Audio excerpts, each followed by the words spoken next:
Philippe Ballard, bonjour et bienvenue. Vous représentez le Rassemblement National. Bonjour Loïc Signor, bienvenue. Vous représentez la majorité présidentielle sortante. Par ailleurs, vous êtes tous les deux porte-parole, candidats aux législatives et anciens journalistes. Voilà. C'est vrai. Vous faites pas mal de points communs de ce point de vue-là en tout cas. Dans le sillage de ce que dit Madame Rousseau, je voudrais revenir sur cette tribune donc, publiée hier soir sur le site du Monde, et donc dans la version papier aujourd'hui. Ari Halimi qui est avocat, Vincent Lemire qui est chercheur, historien-chercheur spécialiste du conflit israélo-palestinien, qui définissent donc deux formes d'antisémitisme. Un contextuel à gauche, qui ne doit pas être traité selon eux de la même façon qu'un antisémitisme ontologique dans votre camp à vous. Philippe Ballard, consubstantiel de l'existence même du Front National et donc du Rassemblement National. Déjà, comment est-ce que vous réagissez à cette tribune? Peut-être vous, Philippe Ballard, puisque vous n'êtes pas directement, mais votre parti mise en cause. Oui, mais enfin, ça marche plus. Enfin, bon, clairement, on condamne évidemment l'antisémitisme en ce moment. Les Français de confession juive rasent les murs. Regardez la Seine-Saint-Denis, regardez le Val d'Oise. La communauté juive, Français de confession juive, font comme neige au soleil. Donc c'est le problème, il est maintenant quand vous avez, j'écoute Madame Rousseau, très bien, mais enfin quand au sein de cette NUPES 2 Front Populaire, vous avez Madame Obono, qui est une députée sortante, qui refuse le 8 octobre de dire le Hamas est un mouvement terroriste, quand vous avez des propos antisémites et antisionistes, parce que des fois en fait, ils rusent un petit peu. L'antisémitisme en 2024, il est dans le front de gauche, il est plus chez nous. Il a peut-être été, non mais on va jouer carte sur table.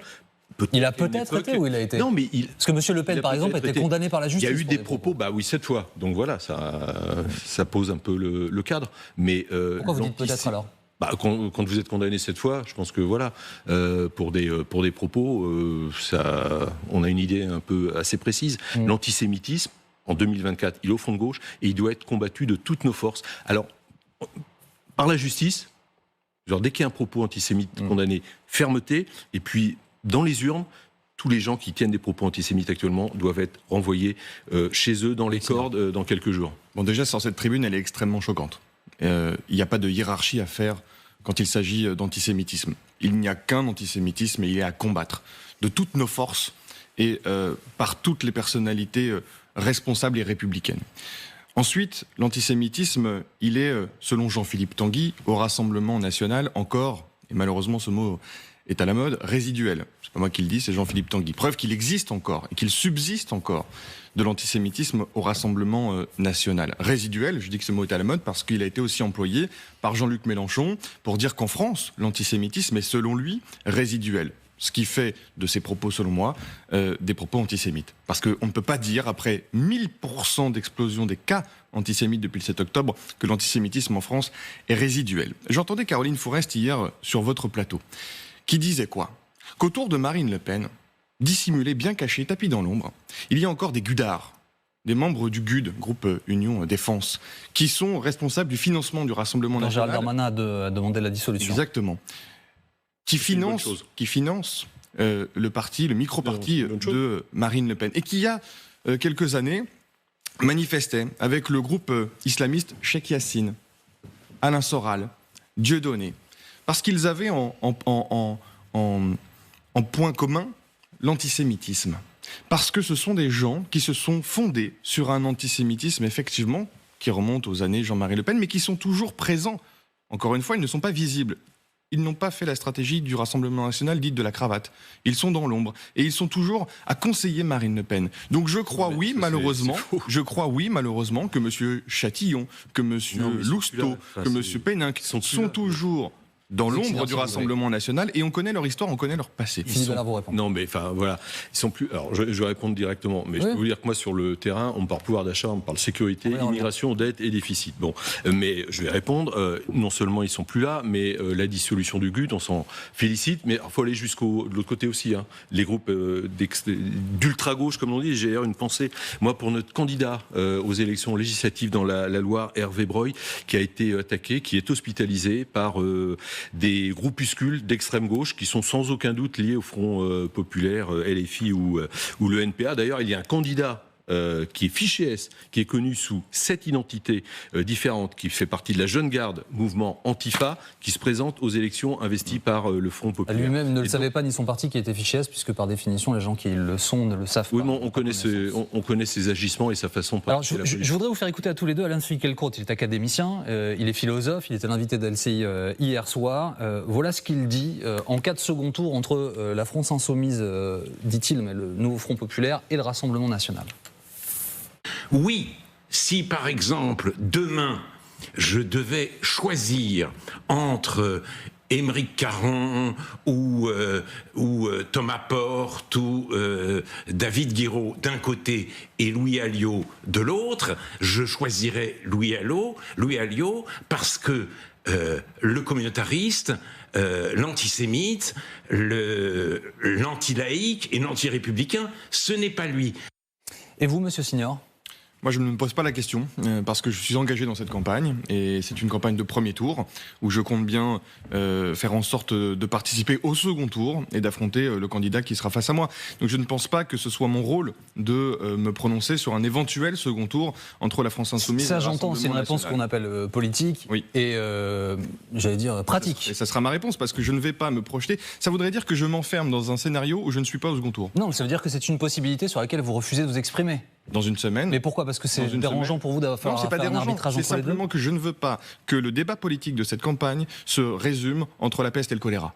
Moi, Pourtant, votre parti, pardonnez-moi de vous interrompre, mais votre parti a déjà fait des arbitrages, a déjà décidé de ne pas présenter de candidat dans certaines circonscriptions. Et vous faites bien de le dire, précisément là où le risque était trop important au regard des derniers résultats, aux dernières élections législatives et aux dernières élections européennes. Justement, nous avons pris la décision de ne pas investir de candidats là où le Rassemblement National, notamment, était en capacité de l'emporter. Et là, nous avons fait le choix de l'union, du rassemblement avec des forces républicaines. Ça peut être à gauche, notamment chez François Hollande. Ça peut être à droite, avec les Républicains que nous jugeons responsables et dignes de représenter les valeurs de la République. Non, mais c'est très clair. En écoutant ce qui vient d'être dit, c'est que le programme, en fait, il n'y en a qu'un, c'est combattre le Rassemblement National. Voilà, point barre. Alors, vous passiez, monsieur Finkielkraut, moi je vous renvoie aussi à la tribune du Point, où il y a des gens qui ne sont pas, qui n'ont jamais été dans notre camp, qui appellent à surtout ne pas voter pour le Front Populaire. Je pense à Bernard Kouchner, je pense à Luc Ferry, parce que ils ont évidemment entièrement raison. Si on vote Front Populaire, c'est un danger pour l'économie, parce que là, ça serait bienvenu au Venezuela et on aurait le FMI, le Fonds monétaire international, à Bercy sous 48 heures. Et puis, pardon, mais c'est un danger pour la démocratie. Ils ont des lois qui sont ils ont des projets de loi, en tout cas, qui sont liberticides. Et il y a un sondage qui est sorti ce matin. On a interrogé les Français. Quel est le plus grand danger pour vous entre ces trois blocs qui se présentent à nous? C'est 1, une victoire du Front Populaire, 2, une victoire des macronistes et 3, le Rassemblement National. Donc voilà, les Français feront leur choix le 30 juin et le 7 juillet pour un gouvernement du national, pour redresser le pays et pour apaiser le pays. Mais je crois, pour finir sur cette question, que le Rassemblement National et la France Insoumise, et je dis bien la France Insoumise, sont les deux faces d'une même pièce, et que Jean-Luc Mélenchon est devenu le nouveau diable de la vie politique française.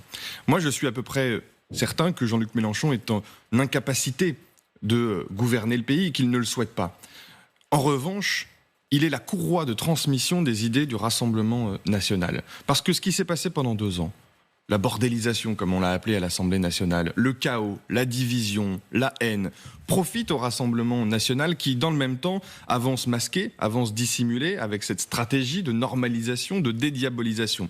Mais je crois, et vous parliez d'économie, M. Ballard, que les deux projets, aussi bien celui de Jean-Luc Mélenchon que celui de Jordan Bardella, et on l'a vu hier avec les patrons, guiderait la France dans le mur. Et vous reprenez toute la revue de presse ce matin, les Échos, l'Opinion, le Figaro, les deux programmes sont qualifiés de catastrophe, déraisonnables, pas sérieux, pas financés. Et je ne parle là que d'économie, je mets de côté, mais on peut en parler aussi, de la division qui régnerait dans ce pays avec Jordan Bardella ou M. Mélenchon. Alors vous avez oublié de citer le Financial Times, qui dit les patrons français courtisent le Rassemblement National, parce que lisez le Financial Times. Mais courtise, ça ne veut pas dire qu'il valide le programme. Quand on arrive sur le terrain, on rencontre ces mêmes organisations, le MEDEF, CPME, etc., etc.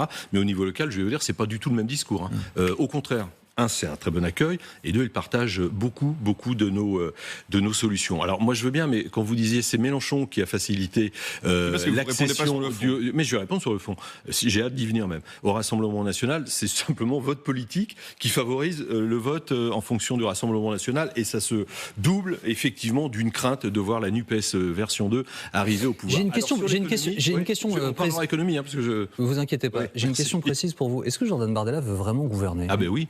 Mais avec une majorité à l'Assemblée nationale. Alors il dit aux Français, sans majorité absolue, je ne veux pas gouverner. Est-ce que ça veut dire que si le RN a 250 sièges, 260, je rappelle que la majorité absolue c'est 289, le président de la République vraisemblablement lui proposerait Matignon, il dirait non? Ben non, parce que ça sert à rien.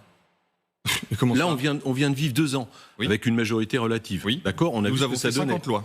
On a vu ce que c'est le 49.3 sur les textes les plus importants. Pas seulement. Et un coup à droite, un coup à gauche. Parfois, vous les avez même votés. Si nous arrivons au pouvoir. Mais on en vote absolument. Parfois, vous savez, moi, la première chose que nous a dit Marine Le Pen en 2022, quand on est arrivé à l'Assemblée nationale, votre choix, votre vote n'aura qu'une boussole. C'est si ça va dans l'intérêt de la France et des Français, vous la voterez. Et donc on a voté. Je vais prendre la LOPMI, par exemple, la loi de programmation militaire. On a voté des lois, même sur la justice. Évidemment, ça va. Tout ce qui va dans l'intérêt de la France et des Français. Donc on y va. Mais là, sans majorité à l'Assemblée nationale, non. C'est pour ça qu'on lance un appel solennel aux Français. Votez, donnez une majorité à ces listes, à ces candidats soutenus par Jordan Bardella, Marine Le Pen, mais aussi M. Ciotti et Marion Maréchal. Je voudrais revenir aux propositions, et je voudrais commencer avec les propositions liées à la police et à la sécurité, puisque c'est une thématique que nous avons déployée ce matin dans cette émission. La majorité présidentielle propose des peines courtes et rapides pour les mineurs de plus de 16 ans et une atténuation de l'excuse de minorité. Donc l'excuse de minorité, c'est ce qui permet de diminuer le quantum de peine, donc la peine encourue par un mineur lorsqu'il commet un crime. Est-ce que c'est faisable rapidement et est-ce que c'est une arme efficace face à un souci et ce fameux, je reprends l'expression, vous la connaissez par cœur, sentiment d'insécurité? Alors, est-ce que c'est efficace ? L'avenir le dira, parce que c'est une attente d'un certain nombre d'acteurs de terrain, notamment de policiers, de magistrats, qui nous disent, notamment après les émeutes l'année dernière, quand même, on assiste à une délinquance de plus en plus jeune, une primo-délinquance à 13 ans, 14 ans, c'est ce qui a donné quand même pas mal de fil à retordre aux forces de l'ordre au moment des émeutes l'an dernier. Et donc, après des études, après consultation, le Premier ministre a décidé, et il avait déjà proposé il y a quelques semaines, d'entamer cette réflexion, et notamment après ce qui s'était passé à Viry-Châtillon sur l'atténuation d'excuses de minorité. Donc, est-ce que c'est faisable rapidement ? Parce que je réponds précisément à vos questions. Oui. Oui, bien évidemment, c'est faisable rapidement, à condition que tout le monde s'entende sur un projet clair sur cette proposition. Pour prendre un exemple très concret, il faut toujours être le plus concret possible, en tout cas je le pense pour les gens qui nous regardent, ce fait divers terrible qui a marqué l'actualité là, à Courbevoie dans les Hauts-de-Seine. Donc l'enquête est en cours, évidemment. Tout le monde est présumé innocent jusqu'à ce qu'il soit déclaré coupable. Les mises en cause ont 12 ans. Et 2 fois 13 ans. S'ils étaient reconnus coupables, ça veut dire que dans un cas comme celui-là, selon vous, ils doivent encourir une peine qui est quoi ? L'équivalent d'un majeur, qui est un peu moins que celle d'un majeur, ça veut dire qu'ils peuvent faire 20 ans de prison ? C'est pas aux politiques de décider des peines, c'est à la justice. C'est aux juges. Non, mais c'est aux politiques de poser le cadre dans lequel moi, je pense. Non, mais là, vous me posez une question à la fois compliquée parce qu'on est sur une enquête en cours. Donc, j'ai pris le soin de le préciser. Bien évidemment. Deuxièmement, c'est pas aux politiques de décider de la peine encourue, parce que sinon on mélange tout et il n'y a plus d'indépendance de la justice et il y a la confusion qui règne. C'est précisément ce contre quoi je me bats. Ensuite, quand on parle d'atténuation d'excuses de minorité à 16 ans, c'est-à-dire que ça ne concernerait pas les personnalités dont on parle là qui ont 13 ans. 16 ans déjà, c'est 2 ans de moins que la majorité pénale aujourd'hui. Et donc il faudrait trouver des solutions déjà pour punir très sévèrement ces très jeunes mineurs, 13 ans, 12 ans, et peut-être aussi avoir à l'esprit de ne pas non plus donner une peine excessive à des gamins pour ne pas gâcher une vie. Il y a déjà une vie gâchée. Celle de la victime. Celle de la victime. Philippe Ballard. Alors déjà, vous ne pouvez pas vous exonérer, on va regarder, je vais répondre concrètement à vos questions, mais vous exonérer du bilan. Enfin, 7 ans de macronisme, qu'est-ce que c'est ? C'est le chiffre du ministère de l'Intérieur. Une agression gratuite toutes les 40 secondes. Il y a 120 attaques au couteau par jour. Pour les forces de l'ordre, c'est un refus d'obtempérer toutes les 20 minutes. Et je pourrais continuer comme ça. Ça, c'est votre bilan. Alors maintenant, les solutions. Nous, on est pour rétablir la peine plancher, par exemple. L'excuse de minorité, effectivement, l'abaisser à 16 ans. La présomption de légitime défense également. Pour les forces de l'ordre.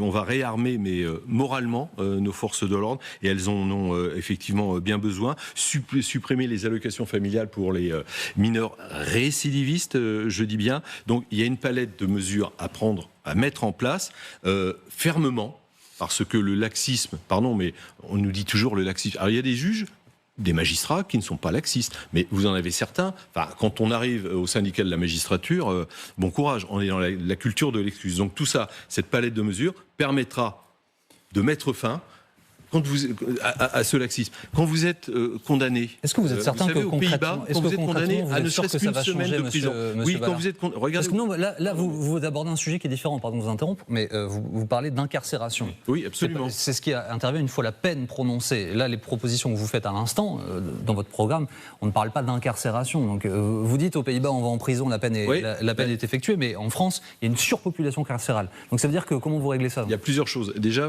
on prend l'exemple des Pays-Bas. Vous êtes condamné à une semaine de prison, vous faites une semaine de prison. Vous savez, tous les pédopsychiatres qui suivent ces jeunes complètement à la dérive, vous dites ce qu'il manque le plus, c'est le point numéro 1. C'est que dès que vous faites un délit, premier délit, vous êtes sanctionné. Vous prenez pas un rappel à la loi, même si maintenant c'est terminé. Vous prenez pas du sursis, vous prenez pas un bracelet électronique, vous pointez pas tous les jours au commissariat. Vous allez case prison. Voilà, un peu de fermeté, ça fera du bien. Et ça marche aux Pays-Bas. Alors après, les peines... Comment faites-vous pour l'appliquer ? Aujourd'hui, il n'y a pas suffisamment de place. Alors, ça, c'est un autre problème. Emmanuel Macron avait promis 15 000 places de prison. On est à 2700. Alors déjà, oui, je sais. Je vais vous répondre. Parce que mais nous, on est... Non, mais oui, vous allez nous dire, vos municipalités en veulent pas. Bon, il y a de la place, vous savez, en France, dans le Morvan, dans le Larzac, on peut construire des peines de prison. Et je voudrais... Pas en même temps, pardon, on ne comprend plus rien. Donc faites votre point, ensuite, je vous donne la parole. Nous proposons de construire des prisons, des places de prison supplémentaires, et à chaque fois que c'est proposé à une municipalité du Rassemblement national, la réponse est non. On a combien de villes ? Vous avez des villes, d'accord. Monsieur. Non mais combien ? Vous n'en avez pas proposé. Ou alors là, vous pointez du doigt, vous dites tiens, on va construire des prisons uniquement dans les villes tenues par le Rassemblement national. Vous êtes les seuls à refuser. Bref, moi il y a une ville à côté de mon domicile qui n'est pas du tout Rassemblement national et qui effectivement s'y oppose. Je ne partage pas ce point de vue. En fait, la question pratique que je vous pose, Monsieur Ballard, si on arrive pour être très concret, il faut savoir que 25% des détenus dans les prisons françaises sont étrangers. Alors déjà avec nous, ça ne sera pas un coup de baguette magique et c'est pas en une journée où on va vider de 25% les prisons françaises. Mais comme on va réguler drastiquement le flux migratoire pour les clandestins et pour ceux qui viennent avec un visa, il y aura déjà un peu moins de monde en prison de nationalité étrangère, c'est-à-dire sans carte d'identité ou de passeport. C'est-à-dire que vous allez extraire ceux qui sont de nationalité étrangère en prison pour c'est la double peine, ce qu'on appelle la double peine, c'est-à-dire à la fin de la prison, c'est l'avion. Est-ce que vous avez un objectif, un calendrier ?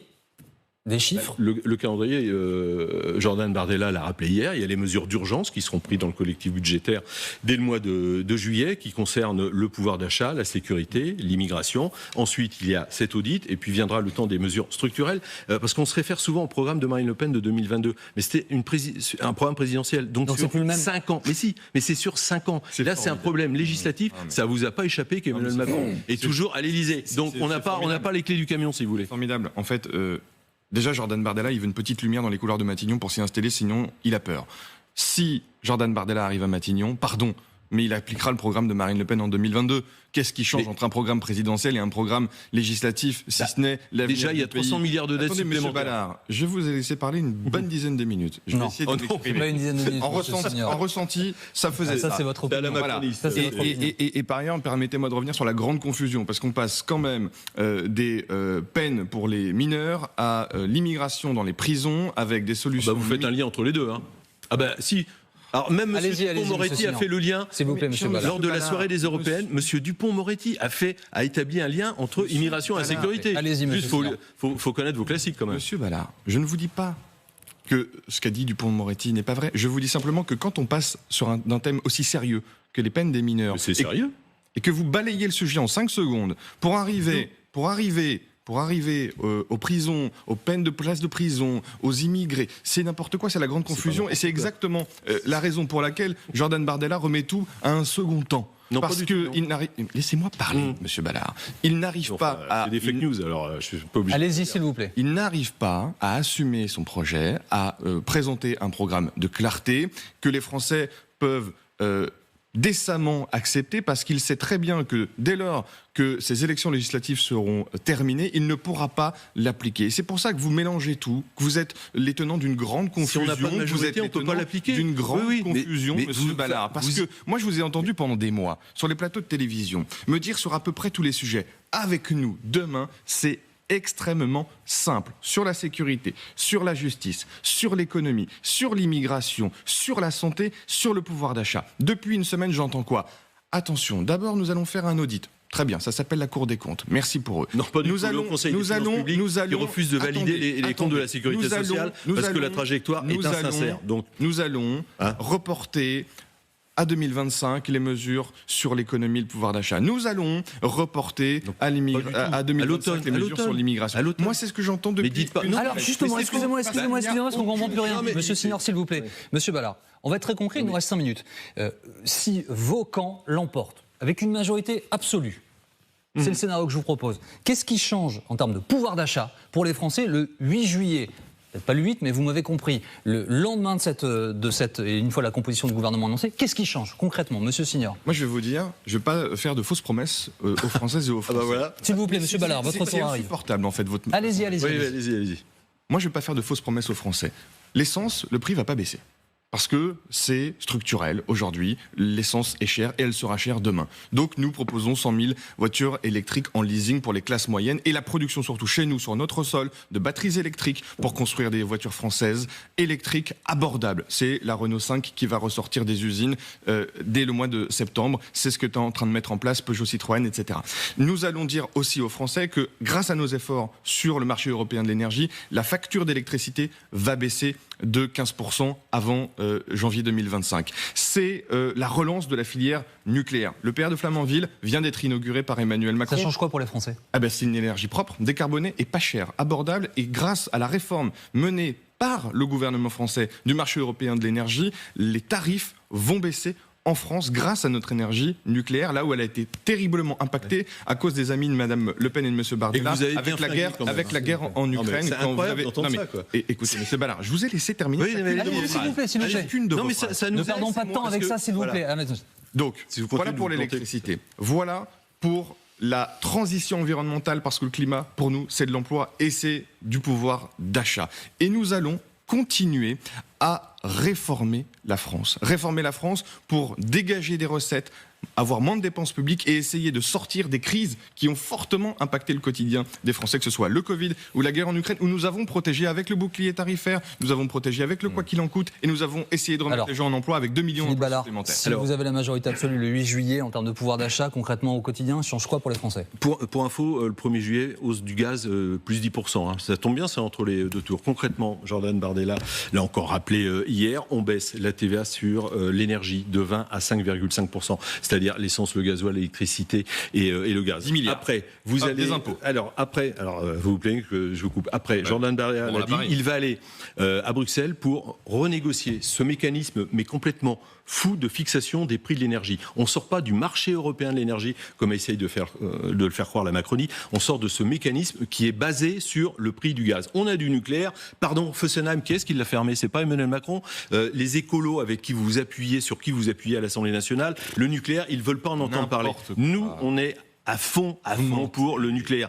Nucléaire hydraulique, c'est 85 à 90% de notre production énergétique. On veut faire payer aux Français le prix de l'électricité auquel nous le payons, tout simplement. Et quand vous dites l'an prochain, avec nos efforts à Bruxelles, les Français vont voir baisser leur facture. C'est juste du flan et c'est juste du pipeau. Non mais attendez, arrêtez de donner des... Franchement, c'est l'arrogance de la Macronie. Ça fait 7 ans que vous êtes au pouvoir. 3 000 milliards de dettes. Cette année, on va emprunter 275 milliards d'euros sur les marchés financiers. Il n'y a pas un pays d'Europe qui fait pire. Dans le budget de cette année, le poids de la dette, c'est 48 milliards. 2027, 80 milliards. Ça sera le premier poste budgétaire. Devant l'éducation nationale, devant la défense. Vous avez ruiné le pays, vous l'avez mis à genoux et vous venez nous donner des leçons. Mais c'est comme on dit, c'est se faire traiter d'escroc par Bernard Madoff. Ouais, qui était là pendant le Covid ? Qui était là pour le quoi qu'il en coûte ? Qui était là pour le bouclier tarifaire ? Pas vous. Qui nous a coûté 80 milliards d'euros. Oui, ça nous a coûté cher. Et il y avait d'autres solutions. Excusez-moi, mais ce qui est dommage, c'est que ce débat qui se tenait